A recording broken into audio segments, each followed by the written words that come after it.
परमेश्वर पिता का धन्यवाद और स्तुति हो। आज की सुंदर सुबह के समय के लिए मैं परमेश्वर का स्तुति और महिमा करता हूँ। एक बार और प्रभु के चरणों पर आने का सौभाग्य परमेश्वर हमें प्रदान किया है। परमेश्वर की अनुग्रह कृपा निरंतर हमारे व्यक्तिगत जीवन में, हमारे परिवार में, अलग अलग स्थानों में प्राप्त करने का सौभाग्य प्रभु दिया है। हम आगे भी प्रार्थना पूर्वक प्रभु के चरणों पर बैठेंगे। हमारे मसीहों के इन दिनों में उनके परिस्थिति बहुत विपरीत है, लेकिन उसके बीच में भी परमेश्वर हर एक लोगों को सुरक्षित रखे, अपने पंखों के आड़ में परमेश्वर हमें छुपाते रहे। जैसे हम परमेश्वर के वचन से देखते आया कि यीशु मसीह की शिक्षाओं के अलग अलग शिक्षाओं के प्रति मनन करते आ रहे थे। यीशु नरक के विषय पर जो शिक्षा दिया है उसके कुछ बातें कल के दिन में हम देखे थे। आज हम उसी के उस परिभाषा के आगे के बातों को देखेंगे। कल हम पर समाप्त किए थे कि लूका रचित सुसमाचार 16 अध्याय 23 में, और अधोलोक में उसने पीड़ा में पड़े हुए अपनी आंखें उठाई। यहाँ पर हम आगे देखते समय कुछ लोग उपहास करते हैं हुए कहते हैं नरक कहाँ है करके पूछते हैं। बाइबल कहते हैं नीचे है। नीचे मतलब यशायाह नबी के किताब में उसका 14 अध्याय 9 पद में जब हम देखेंगे, वहां पर इसी प्रकार बताया गया है, पाताल के नीचे अधोलोक में तुझसे मिलने के लिए हलचल हो रही है। वह तेरे लिए मुर्दों को अर्थात पृथ्वी के सब सरदारों को जगाता है। वह जाति जाति के सब राजाओं को उनके सिंहासन पर से उठा खड़ा करता है। और यजकियेल नबी की किताब 32 का 27 में भी वे अधोलोक में उतर गए। और गिनती के किताब 16 अध्याय 30 से 33 तक जब देखते हैं, पृथ्वी ने अपना मुंह खोल दिया, वे सब जीवित ही अधोलोक में जा पड़े, मतलब शियोल में जा पड़े। हम उसके विषय पर जब हम देखेंगे, नरक का अध्ययन करने में एक बड़ी समस्या यह है कि इसके लिए विभिन्न शब्द प्रयोग किया गया है। मूल भाषा में 3 शब्दों का प्रयोग किया गया है। उसमें पहला यह है कि शियोल, दूसरा है हादेश हैडस, तीसरा है गहन्ना। परंतु हिंदी में इनका अनुवाद किया गया है। ये तीनों अंग्रेजी शब्दों के या मूल भाषा के अर्थ हिंदी में दिया गया है, या अनुवाद किया गया है। नरक, अधोलोक, विनाशलोक, गड्ढा, कब्र। कभी कभी ये मूल भाषा की शक्ति को खो देता है, और इस प्रकार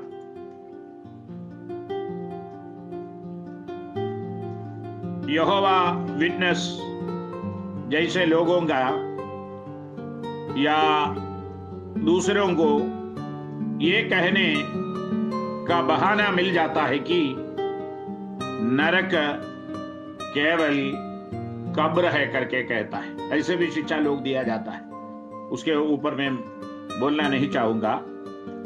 नरक के उत्पत्ति कहाँ है करके वचन हमें बताता है। उसके बारे में देखते समय नरक मूल रूप से शैतान और उसके दुष्ट दूतों के लिए तैयार किया गया था। नरक मूल रूप से शैतान और उसके दुष्ट दूतों के लिए तैयार किया गया था।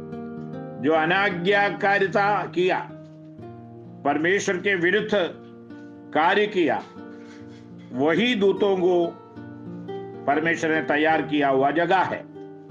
मत्ती रचित सुसमाचार 25 अध्याय उसके 41वां पद में इस प्रकार हम पढ़ते हैं, हे शरापित लोगों, मेरे सामने से उस अनंत आग में चले जाओ जो शैतान और उसको दूतों के लिए तैयार की गई है। देखिए, यहां पर शैतान और उसके दूतों के लिए तैयार किया हुआ जगह में मनुष्य को भी, जो श्रापित लोग है, दुष्ट कार्य करता है, परमेश्वर को नहीं मानता है, यीशु मसीह के सुसमाचार को नहीं पहचानता, वे लोगों से कहता है, मेरे सामने से उस अनंत आग में चले जाओ। यहां से हम इस बातें समझ सकता है कि नरक मनुष्यों के लिए तैयार नहीं किया गया था। नरक मानव के लिए नहीं था, परंतु यदि मनुष्य आग्रहपूर्वक उस स्वर्ग को अस्वीकार कर देते हैं जो उद्धार करता प्रभु यीशु क्रिस्त के द्वारा प्राप्त होता है, तो फिर उनकी सदा काल तक शैतान के साथ रहना होगा। आज लोगों को मसीह के विषय पर या मसीह को अंगीकार करने के विषय पर जब कहता है तो लोग परेशान हो जाते हैं, दुखी हो जाता है। क्यों? उसके विरुद्ध बोला जाता है। लेकिन जो उनको अंगीकार नहीं करते या उन पर विश्वास नहीं करते, उनके लिए सृष्टिकर्ता परमेश्वर, जो उद्धार करता परमेश्वर, जो हमारे रचने वाला परमेश्वर, परम प्रधान परमेश्वर, ये सारे लोगों के लिए, जो शैतान के लिए तैयार किया गया जगह, मानव को भी देना जरूरत पड़ेगा। वहां पर हम नरक के परिणाम या परिमाप को जब हम देखेंगे, मनुष्य आग्रहपूर्वक वहां जाना चाहता है, इसलिए परमेश्वर को नरक को बड़ा करना पड़ा। नरक को बड़ा करना पड़ा क्योंकि बाइबल में है, उसके विषय पर हम यशायाह नबी की किताब में इसी प्रकार 5 अध्याय उसका 14 पद में इसी प्रकार परमेश्वर का वचन कहता है, इसलिए अधोलोक या नरक ने अत्यंत लालसा करके अपना मुंह बेपरिणाम पसारा है, और उनका वैभव और भीड़ भाड़ और आनंद करने वाले सब के सब उसके मुंह में जा पड़ते हैं। देखिए, अधोलोक भी अपने मुंह फाड़ के रखा है, खोल के रखा है कि मेरे अंदर कौन आके गिरेगा।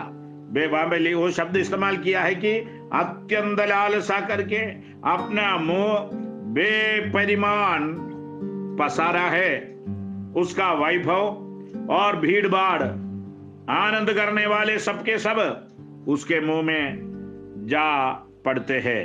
प्रभु की महिमा और स्तुति हो।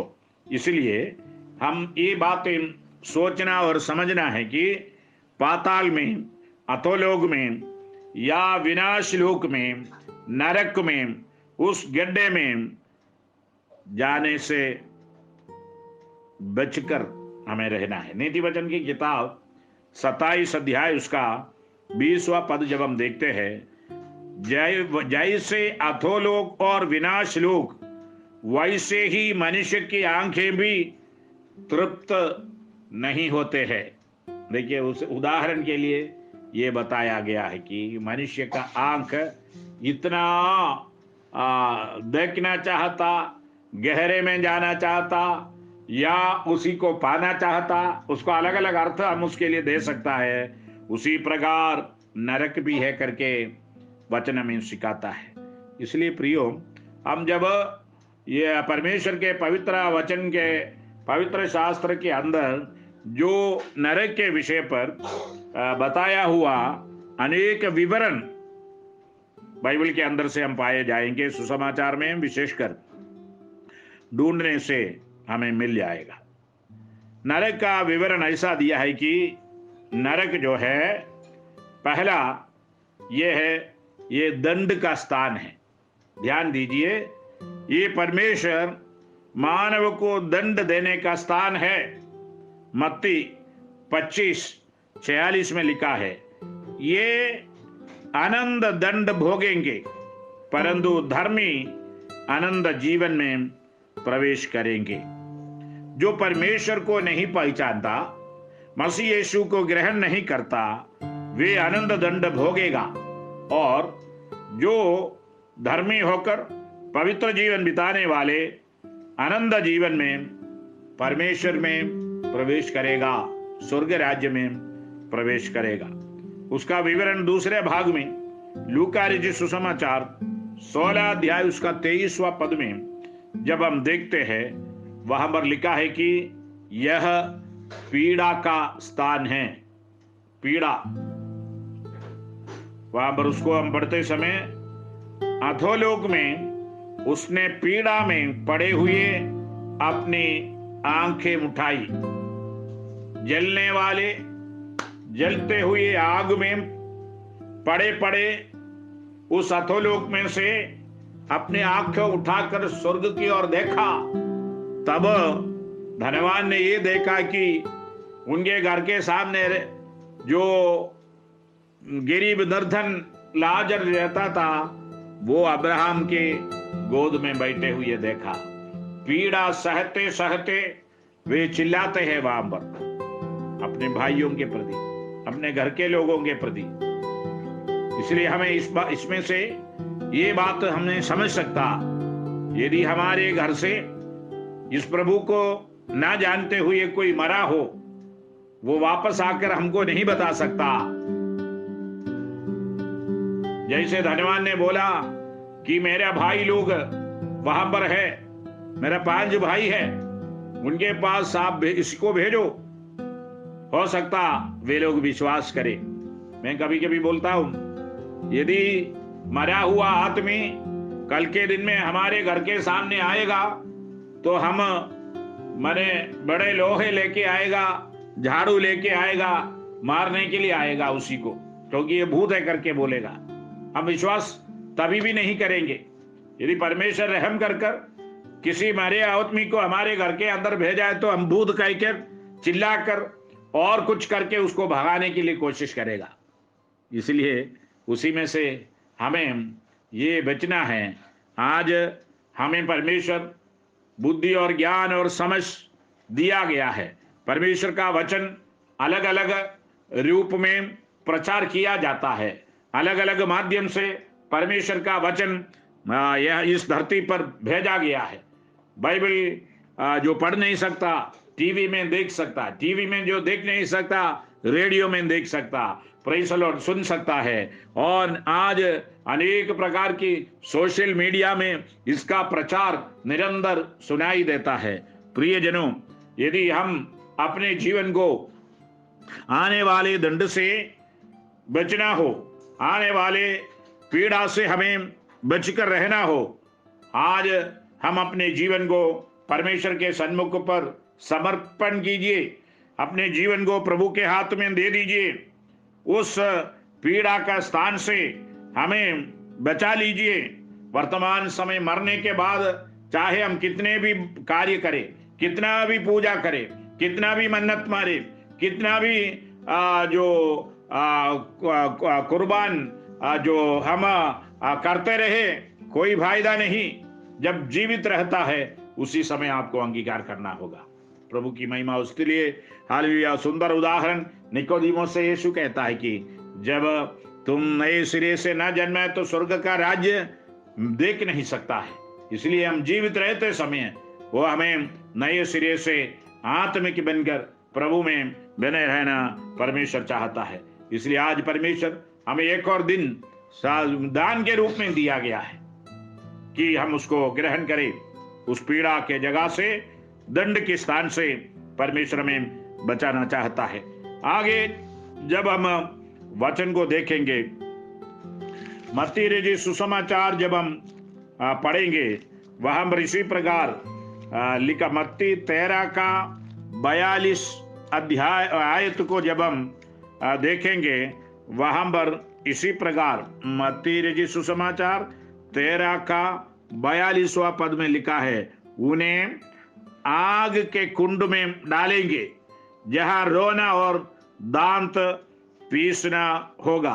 50वां पद में, उन्हें आग के कुंड में डालेंगे जहां रोना और दांत पीसना होगा। उसी प्रकार प्रकाशित वाक्य 14 अध्याय उसका 10वीं पद में भी इसी प्रकार वचन हमें सिखाता है।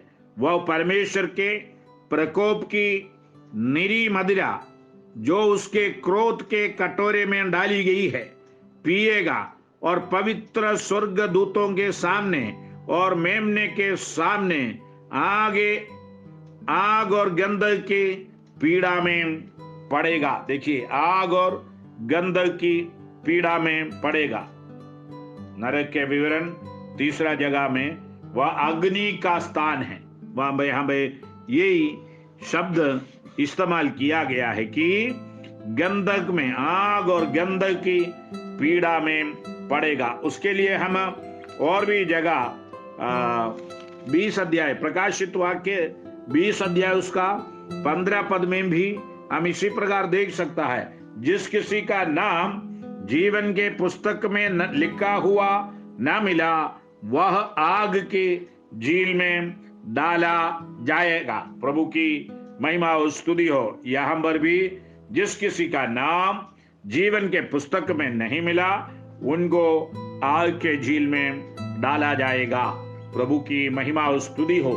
प्रियजनों, हमें आज फिर एक और दिन परमेश्वर यो ही दान के रूप में दिया गया है कि आपके सृजनहार परमेश्वर को आपके जीवन के अंदर उद्धारकर्ता प्रभु को जानने का, स्वीकार करने का, ग्रहण करने का सौभाग्य परमपिता परमेश्वर दिया गया है। इसलिए हमें ये दंड के, आनंद दंड के स्थान से बच के रहने, वो आनंद पीड़ा के स्थान में से हटकर जीने में, या ये आत्मिक का स्थान से प्रभु हमें बचाने, क्या हम आज प्रभु के चरणों पर अपने जीवन को समर्पित करोगे? तो सर्वशक्तिमान परमेश्वर आपको आज भी बुला रहा है। ये मेरे भाई, मेरे बहन, मेरे बेटा बेटी, आज ये सुंदर दिन है। आज के दिन में मेरे पास आओ, मैं तुम्हें संभालूंगा, मैं तुम्हें मुक्ति दूंगा, मैं तुम्हें शांति दूंगा, मैं तुम्हें आशीष दूंगा, मैं स्वर्ग राज्य तुम्हारे लिए यो ही दूंगा, आनंद जीवन में तुम प्रवेश करोगे। आइए प्रियो, हम प्रभु के चरणों पर अपने जीवन को समर्पित करते हुए प्रार्थना करें। हे सर्वशक्तिमान अनुग्रहकारी पिता परमेश्वर, हम आपकी नाम की महिमा और स्तुति को आज के दिन में करते हैं। प्रभु, आप तक आपके चरणों पर बैठकर आपके वचन से सुनने का सौभाग्य आपने हमें दिया, इसलिए धन्यवाद। करुणामय परमेश्वर, आगे भी आप हमें मार्गदर्शन दीजिए, आपकी महिमा के लिए हमें इस्तेमाल कीजिए। हमारे जीवन के हर प्रकार की त्रुटियों को आप दूर कीजिए, आपके रक्त के आड़ में हमें छिपाइए, हर एक उत्तम आशीषों से हमें भर दीजिए। आपकी महिमा के लिए हमें इस्तेमाल कीजिए, हर एक उत्तम आशीषें हमारे जीवन के अंदर फिर से प्रदान कर आपकी महिमा हमारे जीवन के द्वारा होने पाए। पिता परमेश्वर, आपके बलवंत हाथ में फिर से हमें समर्पित करते हैं। दयालु पिता परमेश्वर, आपकी अनुग्रह के आड़ में हम सबको फिर से छिपाइए। धन्यवाद देते प्रभु जी, हर एक को आप आशीष दीजिए। उनके हर एक प्रभु जी आत्मिक, आर्थिक, मानसिक, शारीरिक आवश्यकताओं को आप पूर्ति कीजिए, आपकी महिमा के लिए इस्तेमाल कीजिए। धन्यवाद देते प्रभु जी, दिया हुआ इस सुंदर संगति के लिए धन्यवाद। हमारे लोगों को आप आशीष दीजिए। कई जगह में पीड़ाएं हाल खुदावंद बढ़ते जा रहा है। मसीह लोगों के विरुद्ध में कई प्रकार की तंत्र युक्तियां शैतान रच रहा है। यीशु के नाम में खुदावंद उसी के ऊपर आप जय को पाइए। प्रभु प्रार्थना करते प्रभु आपके अनुग्रह कि आप मुर्दों में से जी उठा हुआ प्रभु है। प्रभु जी हाल अधोलोक के ऊपर जय पाया हुआ प्रभु है। अधोलोक की कुंजियां मेरे पास है करके आपने कहा, इसलिए हम आपका धन्यवाद करते प्रभु। आपके अनुग्रह की आड़ में हमें छिपाइए, आनंद जीवन में प्रवेश करने का सौभाग्य हमें भी दीजिए। आपकी महिमा के लिए इस्तेमाल कर आदर महिमा आपको देते इस बिंदी यीशु के नाम से मांगते सुनिए और ग्रहण कीजिए पिता, आमीन आमीन। परम पिता परमेश्वर आपको बहुत आयुष्य अपने असीम आशीषों से भर देने पाए। धन्यवाद धन्यवाद।